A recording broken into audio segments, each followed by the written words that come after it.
ทริปปิดเทอมรอบนี้ปุ๊บปั๊บทริปอีหลีเว้าปุ๊บหาที่พักปั๊บแล้วกว่าสิหาที่พักได้ทุกคนเอ้ยยากคักมันเป็นช่วงที่เขาเที่ยวกันเนาะมันก็เลยแบบเต็มแทบทุกที่แต่ใดๆแล้วก็บ่เกินความสามารถนะจ๊ะหาได้เหมือนเดิมออกจากบ้าน10 โมงครึ่งไปถึงนู่นประมาณเที่ยงกะแวะกินข้าวก่อนเข้าที่พักถึงแล้วที่พักที่เฮาได้นะเป็นภูสวยน้ำใสเป็นร้านกางเต็นท์นะแล้วเขาเพิ่งมาสร้างเป็นบ้านพัก4 หลังแต่ก็ยังมีพื้นที่ในการกางเต็นท์อยู่นะทุกคนเผื่อใครสนใจครับเข้ามาก็บ่ได้ไกลนะถึงแล้วอันนี้คือร้านกางเต็นท์เขาอีกโซนนึงก็สิเป็นบ้านพักที่เพิ่งสร้างเสร็จทั้งหมด4 หลังส่วนพวกเขานั่นจองทั้งหมด4 หลังเลยบ้านพักใหม่สะอาดมากเป็นบ้านที่หันหน้าเขาลำธารแบบนี้เลยเด้อก็บ่เข้าใจคือกันบ้านก็มีน้ำตกเป็นอย่างคือต้องมาไกลขนาดนี้แต่กันนะมัน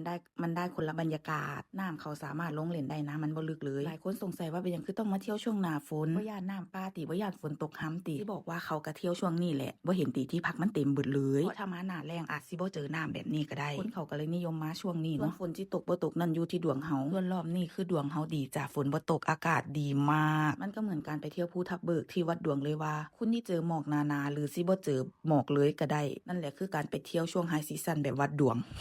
ตกแรงมาเฮาก็มาปิ้งย่างกันริมลำธารจ้าแล้วก็ทางรีสอร์ทจัดให้เด้อมันก็ได้บรรยากาศอีกแบบนึงซึ่งเป็นบรรยากาศที่ดีมากๆเด็กน้อยก็เล่นสนุกสนานเพราะเขามีสนามหญ้าให้เล่นนะใครที่แบบมักกินมักเว้าเหมาะมากบรรยากาศดีคุณสามารถแบบอยู่ได้ถึงตี 4ตี 5ไปเลยนี่ช่วงประมาณ3 ทุ่มครึ่ง4 ทุ่มนะเริ่มแยกย้ายแล้วเพราะป้าเขานอนดึกไม่ได้ส่วนเราสายนอนดึกก็เลยขนเก้าอี้ขนโต๊ะมานั่งหน้าบ้านแห้งดึกบรรยากาศแห้งดีมีหมอกลุ้งแบบจัดๆเลยทุกคนส่วนเด็กน้อย2 อันนี้ก็คือต้องเข้านอนนะจ๊ะพ่อแม่ก็ออกมานั่งดื่มเบียร์เย็นๆริมลำธารอยู่เพราะบรรยากาศดีมากส่วนทริปนี้สปอนเซอร์หลักของเขาก็คือป้านกป้าเดือนขอบคุณมากค่ะแต่ใดๆแล้วเวลามากับพี่ๆคือว่าเคยได้ออกอย่างเลยสาพี่ออกให้หมดเลยพี่สาวฉันคือสายซัพพอร์ตของแท้เด้อ